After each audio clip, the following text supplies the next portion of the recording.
Boa noite, este é mais um vídeo de histórias de terror ao som da chuva. Inscreva-se no canal, curta o vídeo e logo após aproveite e assista aos shorts do canal. Garanto que vai gostar. Sem mais enrolação, vamos ao vídeo.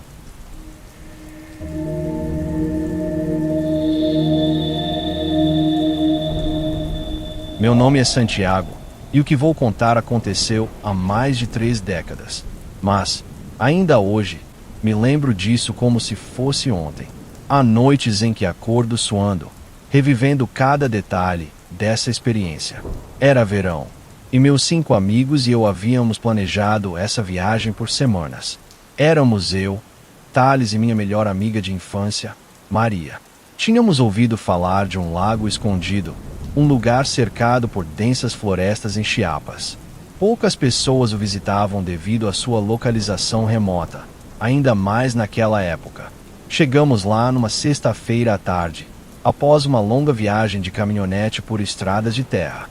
Depois disso, tivemos que caminhar por cerca de 1h30 até chegar ao lago. Era ainda mais bonito do que eu imaginava. A água refletia o céu como um espelho, e a floresta ao redor parecia um cenário de documentário da Discovery. Montamos nossas coisas em uma pequena cabana que Matheus alugou de um morador local. Era bem simples, mas suficiente para passar algumas noites. Ao anoitecer, um idoso que vivia próximo ao lago veio nos cumprimentar. Ele se apresentou como Efraim e nos disse para termos cuidado. Não é uma boa ideia ficar aqui depois do anoitecer. A floresta é perigosa. Não é para qualquer um, disse ele. Matheus sorriu, agradeceu pelo aviso e seguiu em frente. Nenhum de nós levou a sério as palavras do Senhor. Achávamos que era só o jeito dele ser. Naquela noite, depois de jantarmos ao redor da fogueira, fomos dormir. Tudo estava silencioso, exceto pelos sons normais da floresta. Peguei no sono rapidamente, cansado da viagem, e acho que o mesmo aconteceu com os outros. No entanto, em algum momento da madrugada, um barulho me assustou. Não combinava com os sons normais da floresta. Era um bater de asas pesado, combinado com um guincho agudo. Achei que fosse um sonho e voltei a dormir. Na manhã seguinte, Adriana mencionou: "Vocês ouviram aquilo ontem à noite? Parecia uma ave grande", disse ela, enquanto tomava seu café. Matheus riu e disse que provavelmente era uma coruja, pedindo para não começarmos com ideias malucas. Deixamos o assunto de lado, mas eu não conseguia me livrar da sensação de que algo estava errado. Foi na segunda noite que a água bateu na bunda. Estávamos explorando e nadando no lago. Quando o sol começou a se pôr, voltamos para a cabana, exaustos, mas felizes. Após o jantar, nos reunimos para jogar cartas, enquanto Matheus contava algumas histórias chatas. Por volta da meia-noite, os sons começaram novamente. Dessa vez, estavam mais altos e claros. Todos nós ouvimos o mesmo bater de asas pesado e o som de galhos se partindo. E então, aquele guincho agudo, cada vez mais próximo. "Que merda é isso?" Thomas me perguntou. Matheus pegou uma lanterna e espiou pela janela. Seu rosto empalideceu ao se virar para nós. "Tem algo lá fora. Venham ver." Nos aproximamos da janela e vimos. Era uma coisa com pelo menos 2 metros de altura. Estava em pé entre as árvores. Parecia um homem, mas seu corpo era coberto de penas. Ou pelo menos assim parecia. Seus braços eram longos, terminando em garras, e seu rosto era uma mistura grotesca de humano e ave. Parecia ter um bico afiado e olhos amarelos que nos encaravam fixamente. Adriana gritou. Num instante, aquilo desapareceu entre as árvores, com um bater de asas tão forte que as janelas tremeram. Passamos o resto da noite trancados dentro da cabana, com portas bem fechadas. A criatura não foi embora. Ouvíamos seus passos ao redor da cabana, sua respiração pesada, de tempos em tempos, batidas contra as paredes. Em um momento, tive a impressão de ouvir algo arranhando a porta principal, como se estivesse tentando entrar. "Ninguém vai sair", disse Matheus, segurando um facão que havia trazido. Ninguém dormiu naquela noite. Ficamos na sala pequena, ouvindo e esperando que o amanhecer nos trouxesse segurança. Quando os primeiros raios de sol iluminaram a cabana, os sons cessaram, mas sabíamos que não podíamos ficar nem um minuto a mais. Mateus foi o primeiro a dizer que precisávamos sair dali. Arrumem tudo agora. Ninguém discutiu. O que poderíamos dizer? Em menos de uma hora, já estávamos prontos para partir. Antes de sair, olhei para a porta da cabana e senti uma pontada no peito. Havia arranhões longos e fundos, como se algo tivesse tentado abrir a porta à força. Caminhamos rapidamente de volta à caminhonete, sempre olhando ao redor e sentindo medo a cada som do bosque. Mateus ligou o motor e começamos a dirigir. O silêncio ao nosso redor era estranho, pois não ouvíamos nenhum canto de pássaros e nenhum farfalhar de folhas. Era como se a floresta estivesse prendendo a respiração. O caminho de volta era estreito e cercado por árvores que se inclinavam sobre nós, como se observassem nossa fuga. Em seus pensamentos, voltei para casa carregando o peso daquilo que vi. Mesmo depois de todos esses anos, ainda me lembro perfeitamente daqueles olhos amarelos. Nunca mais voltei àquele lugar, mesmo sabendo que, hoje em dia, o lago está mais acessível ao público.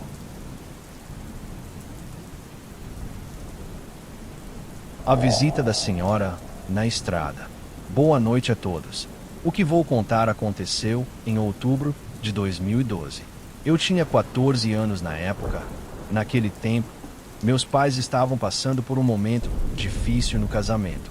Mas, apesar disso, como todos os anos, visitávamos os avós no mês de outubro, pois ambos faziam aniversário nesse mês e sempre comemoravam juntos para que toda a família pudesse se reunir. Esse ano de 2012 não foi diferente. Então, por volta das 19 horas, passamos na casa da tia Elisa, já que ela era a única irmã do meu pai que nunca se casou e permaneceu solteira até falecer. Como já era noite, de vez em quando podíamos ver algum povoado ou cidade por onde passávamos. Às vezes, eu sentia um frio estranho que me fazia tremer. Mas, como estávamos viajando de carro pela estrada, não era tão incomum sentir um pouco de frio. Por volta das 4h30 da madrugada, paramos em um posto de gasolina. A alguns metros dali, havia uma loja pequena. Como meu pai ia abastecer o carro, ele me pediu que fosse ver se tinha café, enquanto minha mãe e a tia Elisa iam ao banheiro. Eu estava prestes a entrar na loja quando vi, na entrada do estabelecimento, uma senhora muito idosa que, com muita gentileza, me pediu ajuda para entrar, pois o frio da madrugada entorpecia seus movimentos. Abri a porta para que ela entrasse, mas não prestei atenção para onde ela foi. Enquanto enchia os copos térmicos de café, percebi que o atendente da loja me olhava, balançava a cabeça para os lados e sorria. Seu sorriso me parecia de deboche, ou pelo menos foi assim que senti. Fiquei um pouco irritada. Ao me aproximar do caixa para pagar, perguntei se havia algum problema. Ele apenas respondeu que não. Mas, quando estava prestes a me entregar o troco, perguntou com quem eu falava ao entrar na loja. Eu respondi que era com uma senhora, e ele me garantiu que eu havia entrado sozinha. Enquanto discutíamos isso, minha mãe chegou e disse que eu estava demorando. Ela pegou alguns copos de café, agradeci ao atendente. Antes de sair, olhei ao redor procurando a idosa, mas não conseguia encontrá-la. Ao chegar no carro, contei o que havia acontecido, mas, obviamente, ninguém acreditou. No entanto, ao sair do posto de gasolina, vi a mesma senhora caminhando na escuridão da madrugada. Falei para o meu pai, mas ele disse que não havia ninguém ali. Posso jurar que minha tia a viu, pois olhou para onde eu apontava e, na pouca luz disponível, notei que seu rosto parecia surpreso. Ela me pediu que descrevesse a mulher. Ao ouvir minha descrição, me garantiu que era sua tia Sônia. Minha mãe, no entanto, disse para ela parar com aquelas histórias e encerrou a conversa. Eu não quis perguntar mais sobre essa mulher para evitar qualquer desentendimento entre elas. Quando já estava quase amanhecendo, meu pai pegou o desvio para chegar a Itupeva, onde meus avós moravam. E juro para vocês, a mesma senhora estava entre as pessoas que esperavam o ônibus que as levaria para a área rural, mais adiante da casa dos meus avós. Acho que a tia Elisa também a viu novamente, mas não disse nada. Apenas fechou os olhos e cobriu o rosto com sua manta. Esse foi o principal assunto quando chegamos à casa dos meus avós. Alguns acreditaram, outros não, pois, segundo contavam, a senhora que eu vi já havia falecido há mais de 20 anos. E minha tia Elisa era sua sobrinha preferida. Dizem que, quando alguém está prestes a morrer, familiares que partiram vêm buscá-los. O que deveria ser uma grande festa de aniversário para os avós acabou se tornando um funeral, pois, naquela mesma noite em que chegamos, a tia Elisa faleceu. Ela estava doente e nunca contou para ninguém. Já se passaram vários anos desde esse acontecimento. Em conversas na família, sempre dizem que Elisa era a sobrinha favorita da tia Sônia. Sim, a mesma alma para quem abria a porta da loja e que vimos na estrada. Na família, há quem diga que talvez a tia Sônia nos protegeu durante a viagem, para que nada de ruim acontecesse. Outros acreditam que ela nos ajudou a chegar a tempo, para que a tia Elisa pudesse falecer na casa de seus pais. Desculpa, pessoal, mas são muitas as versões que ouvi sobre esse acontecimento. Porém, familiar ou não, para mim, era uma alma que apareceu para nós na estrada. A linha que nunca se rompeu.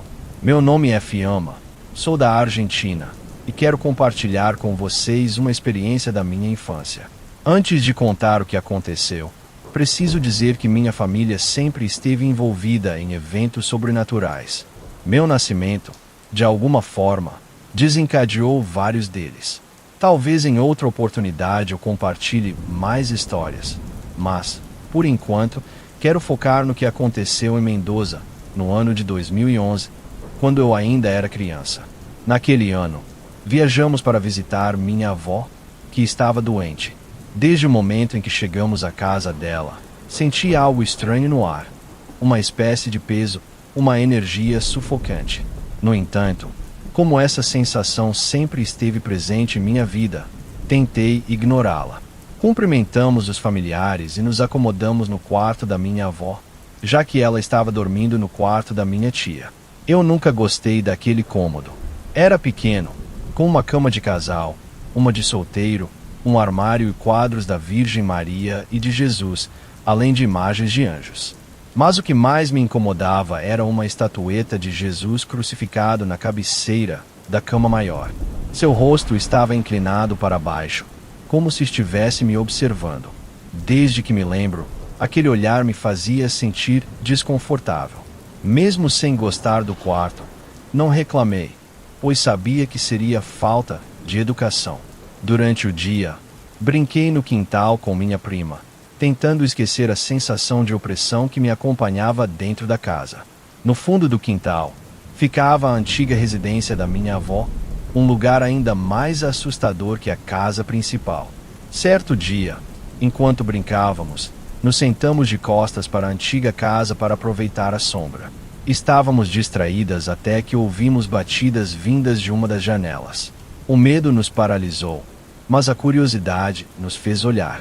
Lá dentro, apesar de ainda ser dia, tudo estava mergulhado em uma escuridão densa. No meio da penumbra, surgiu a silhueta de um homem extremamente alto e magro, com olhos completamente negros. Seu olhar era penetrante, e para minha surpresa, ele parecia focado apenas em mim, ignorando minha prima por completo. Aquele ser me encarou por um tempo que não consigo medir. Um sorriso distorcido começou a se formar em seu rosto sombrio. O medo me congelou, mas o grito apavorado da minha prima me trouxe de volta à realidade. Ela agarrou minha mão e me puxou para dentro da casa principal. Todos correram para ver o que havia acontecido. Minha prima chorava sem conseguir se acalmar. Como ela não conseguia explicar, me perguntaram o que tínhamos visto. Sem esconder nada, mas ainda assustada, contei o que havia acontecido. Para minha surpresa, ninguém reagiu com descrença ou deboche. Pelo contrário, todos ficaram sérios, mas não disseram uma única palavra sobre o assunto. Foi então que minha avó, que supostamente estava fraca e doente, saiu da casa principal caminhando lentamente. Sorrindo, ela acariciou minha cabeça e disse em um tom quase sussurrado: "É você." Um silêncio absoluto tomou conta do lugar. Meu coração disparou. Minha mãe rapidamente me puxou para trás dela, com uma expressão de puro terror. Encarou minha avó. "Nem pense em fazer algo com a minha filha.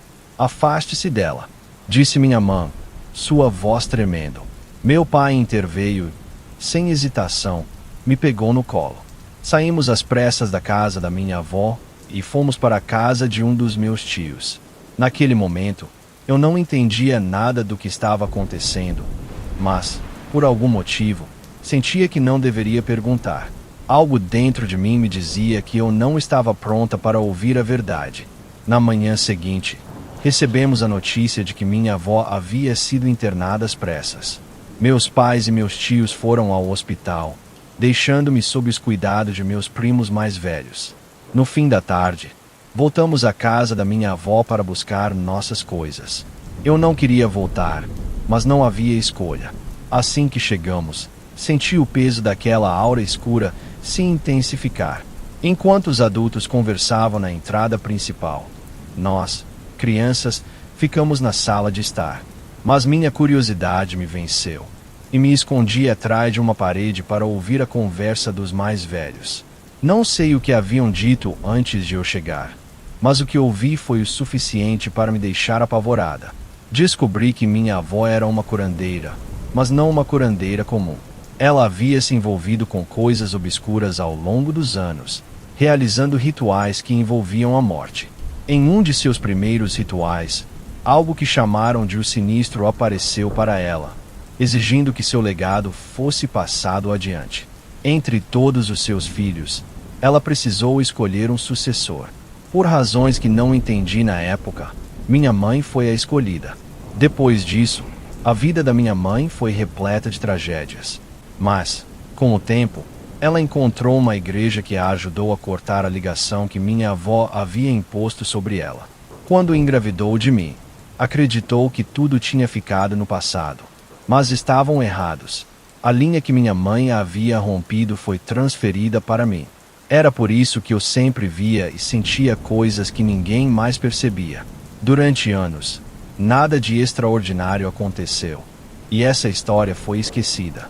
Mas tudo mudou no dia em que vi aquele espectro. Meus tios me contaram que ele era o encarregado de chamar o próximo.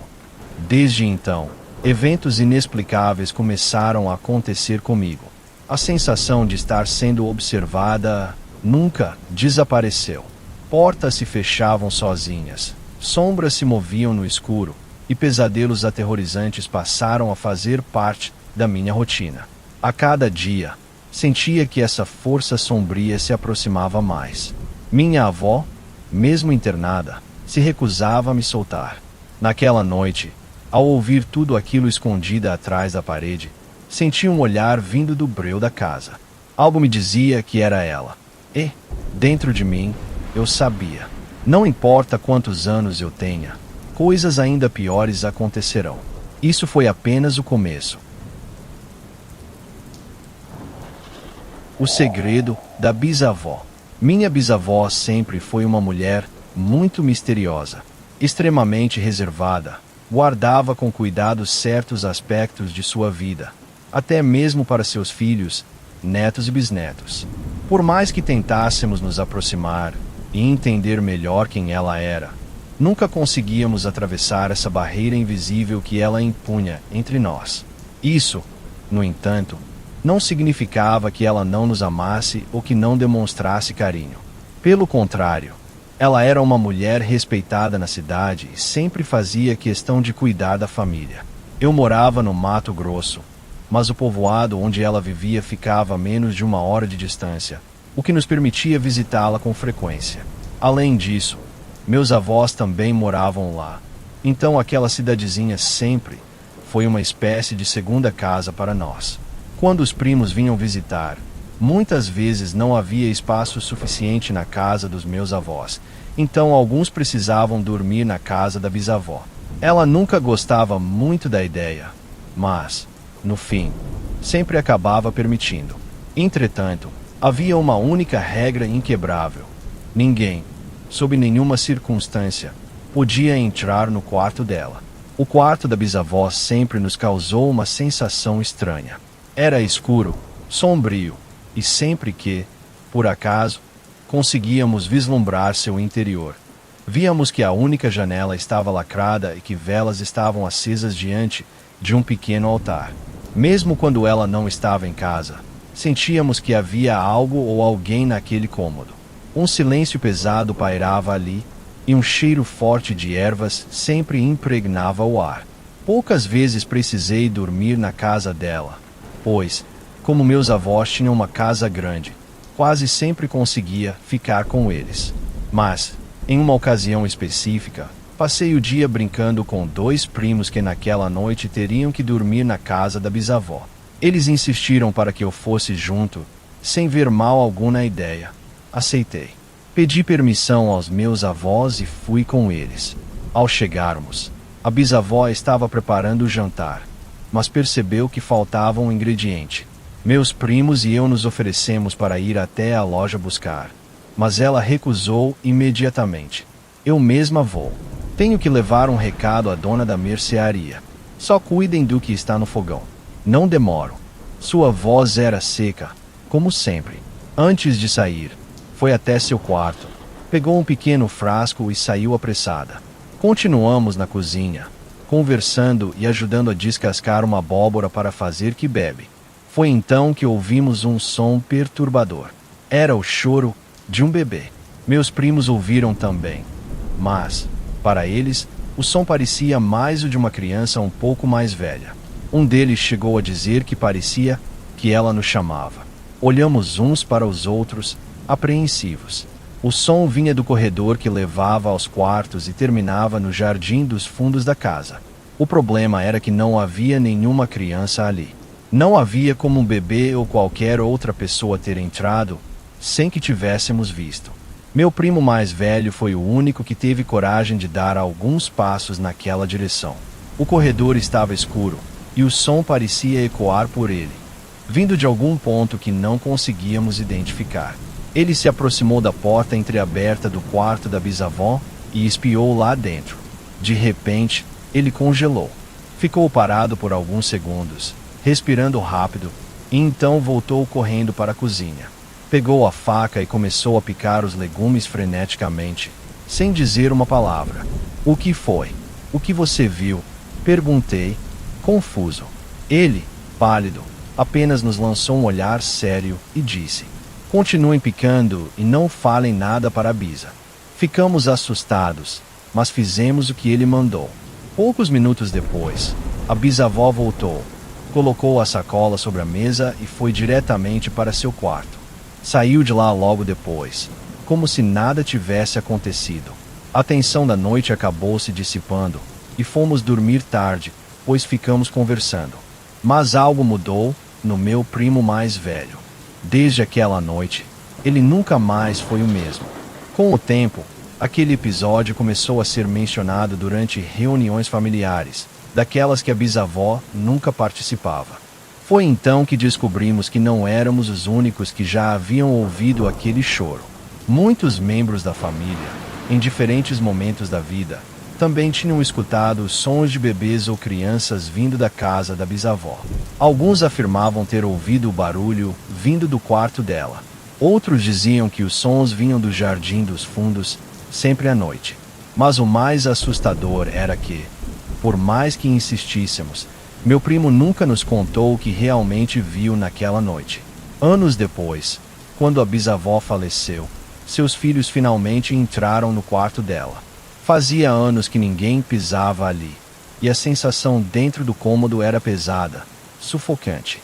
Eles estavam procurando roupas para o enterro quando encontraram algo realmente macabro. Escondida no fundo de um armário, havia uma caixa. Dentro dela, dezenas de fotografias. Fotos antigas, amareladas pelo tempo. Mas o que havia nela era aterrorizante. Eram fotos de bebês e crianças mortas. Todas pareciam imagens de funerais e velórios. Mas o mais perturbador era que, em cada uma delas, nossa bisavó aparecia. Ela sempre estava lá, parada ao lado dos pequenos caixões. Em algumas, segurava as mãozinhas das crianças. Em outras, apenas olhava para a câmera, com um rosto inexpressivo, sem um único traço de tristeza. Eram muitas fotos, e elas não estavam escondidas de qualquer jeito. Pelo contrário, pareciam organizadas, guardadas com cuidado, como se fossem lembranças valiosas. A família ficou horrorizada. Ninguém conseguia entender o motivo daquelas fotos. Não havia registros de que nossa bisavó trabalhasse com velórios ou rituais fúnebres. Porque ela tinha tantas imagens como aquelas. Seus filhos destruíram as fotografias. Mas, antes disso, alguns de nós conseguimos vê-las. Até hoje, ninguém conseguiu uma explicação para aquilo. A casa da bisavó está vazia desde então. Apesar de estar disponível para qualquer membro da família que queira, ninguém se atreve a morar lá. Porque, mesmo anos depois, ainda há quem jure ouvir o choro de uma criança vindo do quarto dela.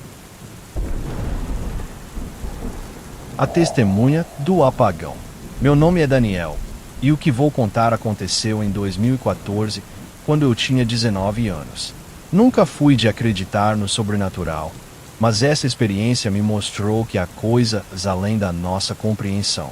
Naquela época, eu morava com minha mãe e meu irmão mais novo em um pequeno apartamento no centro da cidade. Nosso prédio era antigo, com corredores estreitos e paredes desgastadas pelo tempo. O elevador raramente funcionava, então estávamos acostumados a usar as escadas, mesmo tarde da noite. Na noite do ocorrido, houve uma queda de energia que afetou toda a cidade. As ruas mergulharam em uma escuridão profunda, e o silêncio parecia mais denso do que o normal. Estávamos no apartamento quando tudo ficou preto, e apenas a luz fraca da lua entrava pela janela. Minha mãe, sempre precavida, acendeu algumas velas, enquanto meu irmão se encolhia no sofá, desconfortável com o apagão.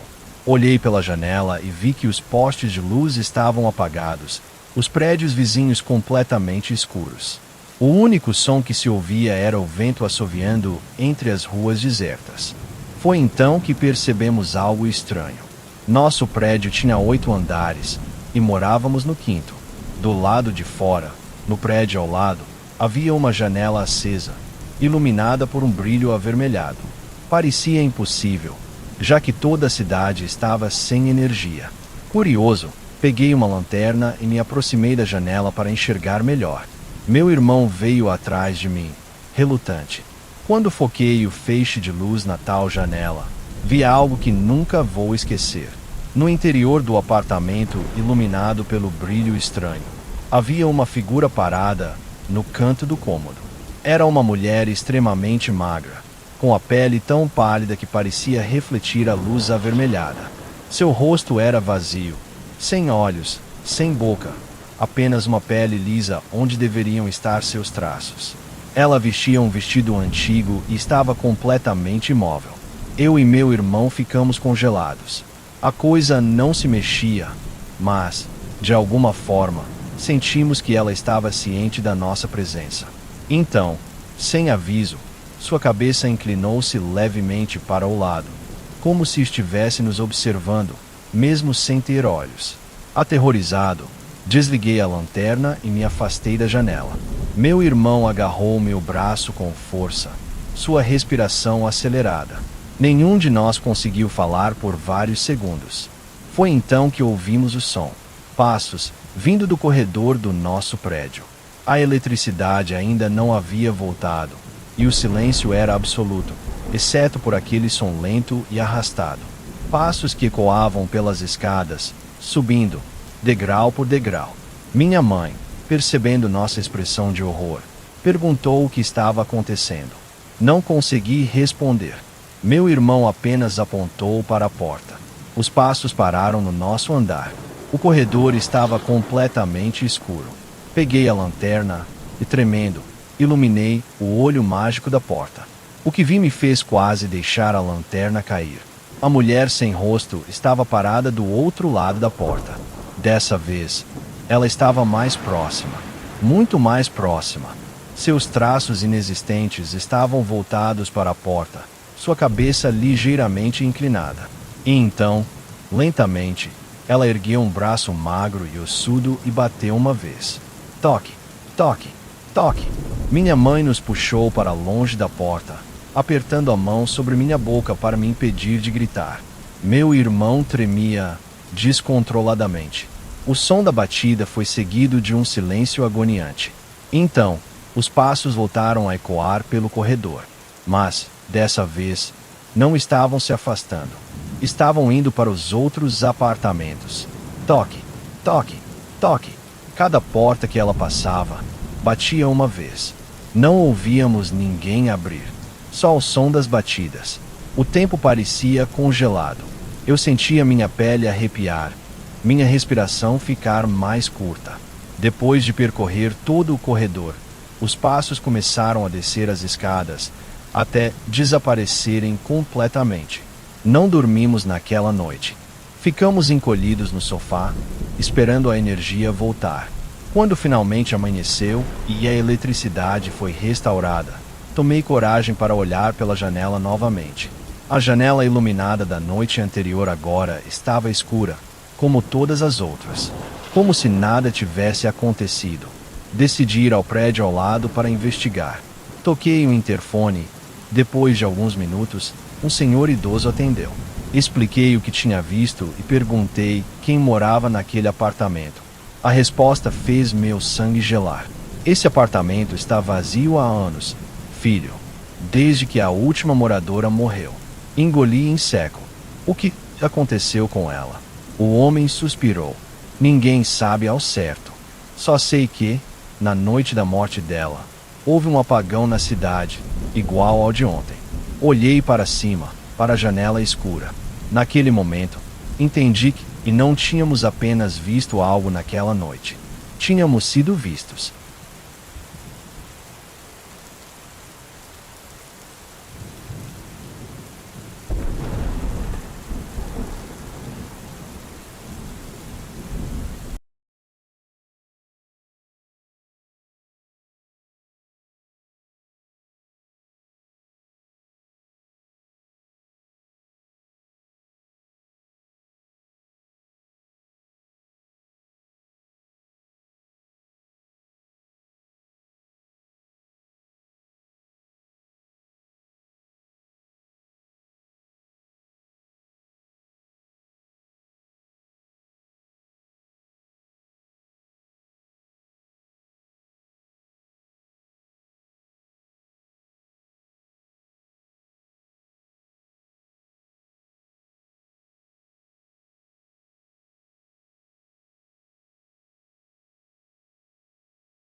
A visita da senhora na estrada. Boa noite a todos. O que vou contar aconteceu em outubro de 2012. Eu tinha 14 anos na época. Naquele tempo, meus pais estavam passando por um momento difícil no casamento. Mas, apesar disso, como todos os anos, visitávamos os avós no mês de outubro, pois ambos faziam aniversário nesse mês e sempre comemoravam juntos para que toda a família pudesse se reunir. Esse ano de 2012 não foi diferente. Então, por volta